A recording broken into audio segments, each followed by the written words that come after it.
And I'm Candace. And we're the Disruptors. Wow. Hey, welcome to the show, Bill. Well, I made it back. Well, it's always nice to see your little sunshiny face. Oh, I know. Roger was excited to see me drive up the pasture, around the corner, past the barn. Well, we had a windstorm. Oh, so, that's it. You know, I was surprised that the barrels were still there. And since we had several in the drive. So, I can imagine if they go down the hillside, it would be very exciting in your neighborhood. I have wondered that myself, but we have not had that happen. So. Wow, that would be something. Today, we're going to talk about elements of a website. Well, you know what? I think that we should. We had such a great response with our last show. Yes. Debunking SEO. Yeah. And so, we got quite a bit of a response. So, after we were talking about it, it's good that we actually, let's just talk about what website elements to help you build the depth, the width, the length, the height, the size, the content. Because there's so many now website sites that you can jump in there and do it yourself. You can. And so if you're building, or even if you're having your website built, what really needs to be there? And that's the question of the day, and that's what we're going to be talking about today. What do you feel is a website element that is really needed to really build your website around? Well, I think first of all, let's just go through the different things, and then I guess we could circle back. But for one, something simple like having your phone number at the top of the website. At the top of the website, okay. And not so small that you need a magnifying glass to see it. Yeah. Okay, we don't like that. No. Make your phone number visible. I think having, your logo, that whenever you scroll across it automatically takes you back to the home page. Okay. I mean, movement on these the page are just simple things. Having video. Whether the video doesn't have to be on the front page, you should have some type of a slider. Yes. Okay. You should have... a picture gallery is also a wonderful element that I've been experimenting with.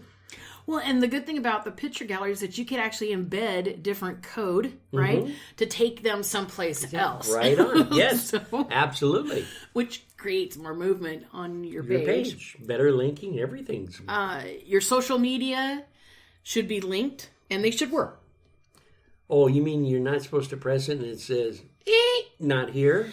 No. In construction? No. Gone home? Oh, okay. No, although that might be nice. You should have your website, to a degree, should tell a story about you and the company. We're going to get into a strategy conversation real quick, but if you're the owner, you have to make the decision whether you're going to really brand the company versus branding you. And we'll save that for a later show. Sounds good, yeah. So we're just only working with just branding the company, today. That's what we're going to talk about. But there should be your bio. You can tell your story. It doesn't have to be dry, It can actually be a lot of fun and give a lot of insight.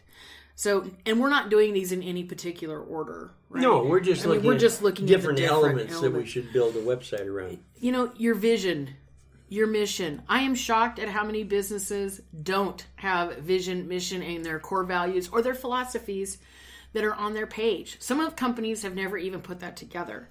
Very true. And I think that's important. Because people, this is how I go kick tires. This is how I get to know whether I want to do business with you. If I even like you, if I agree with what you're doing. Absolutely. Absolutely is very, very important. And I think the content you have to steer away from, You want that page to come out and talk about your product, your company, where you can take them, what problem you can solve. Well, and I think that often that's not really highlighted. Very true. But I also think that... matter of fact, there's I think it's called Graham Automotive. What I absolutely love about their website, and no, they're not a client, so this is, We'll let that one go. Okay. But what I wanted to make clear in that is when you land on their page, one of the very first things that hits you, other than, they've got great pictures, they've got all that, but is what their monthly specials are.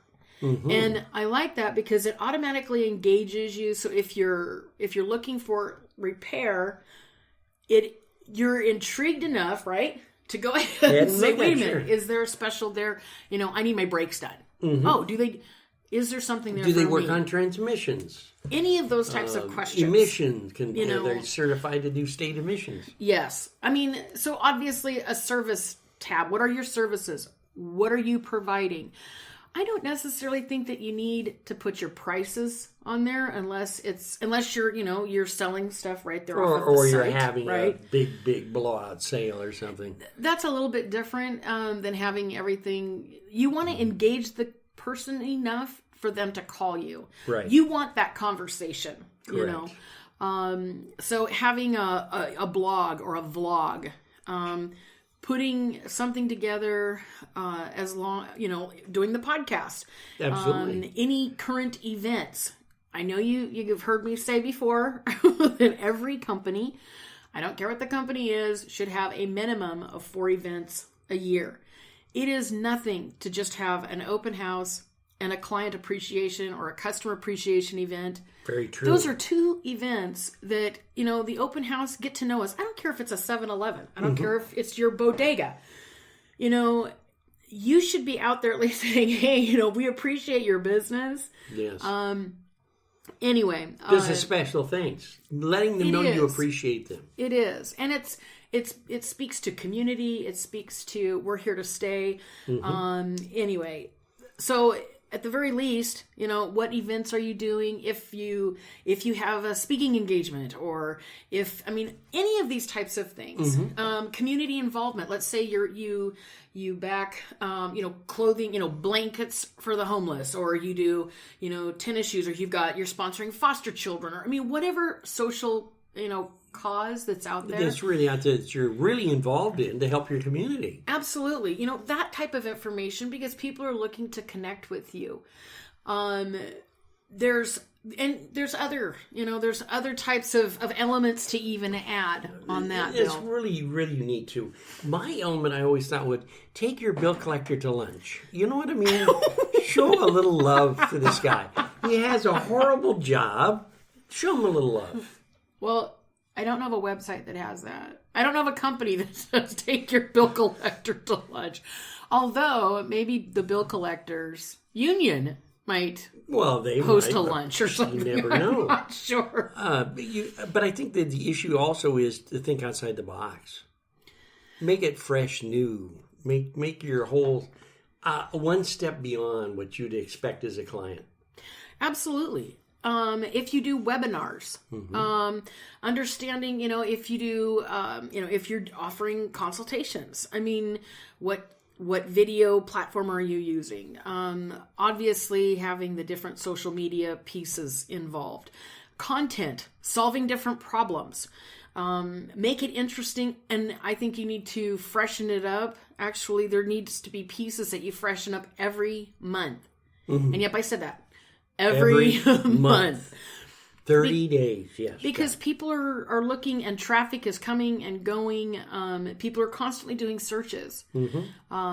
So those are just some of the very few things that I think that is needed to actually make a website solid.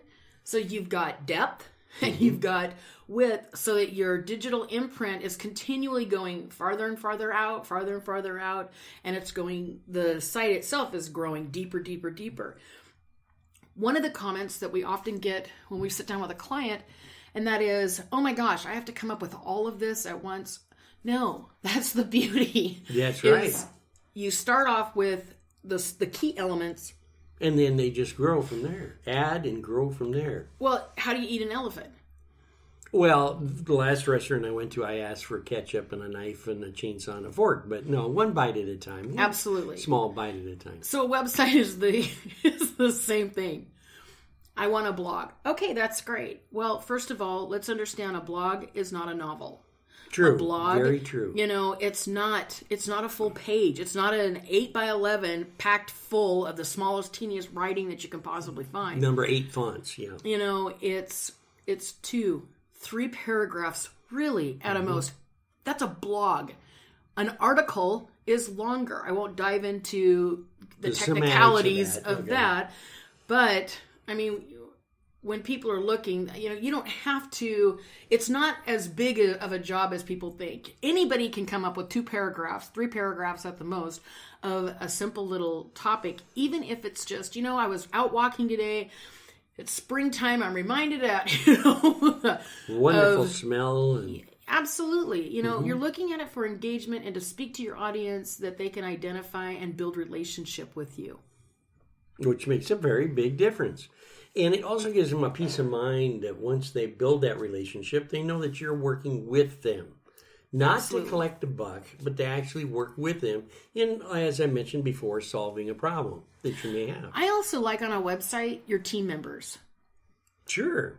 So we're doing something new here in the office because one of the things that we're putting up on one of our walls is, the group part, introducing the group where we're taking, because I'm trying to build that relationship, right, with the people that we utilize because we have that relationship with. Sure. It's nice to be able to put that also on your website that says, you know what, these are the companies that we do business with as well. Absolutely. And, it just leverages, once again, that it's community because not one business, even let's say a Fred Meyer's or a Walmart or, a Target where they've all added grocery and they have clothing and shoes. And still a one-stop shop, you still can't fulfill everybody's needs. No, you really can't. Amazon is trying, but you really can't. And they're probably doing the best job because they deliver. That's true. Yeah. Knock, knock. And there's the box laying on the ground. Yes, that's true. But, your website doesn't need to be a one-stop shop. What you should do is you do you beautifully. You do your services, whatever your problems that you're solving, and your testimonials. A lot of times I don't see testimonials very seldom on sites, and you're just like, hey, wait a minute. How about case studies? I mean, these are all different elements that build and are wonderful for creating leverage and credibility. Let's stop and talk a little bit about case studies. Okay.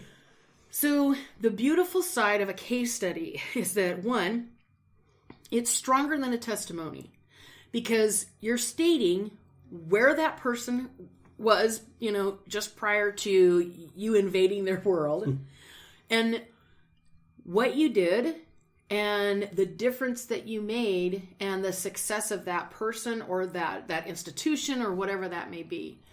It doesn't have to be, something so in depth. You're not looking for a research paper, okay? You're looking for something that somebody can identify with and go, oh, they can solve my problem. So that's the beauty of a case study, and often they have more weight than a testimonial. So if you're thinking, well, I don't know if a case study is for me, or I don't know if I should, do something like that.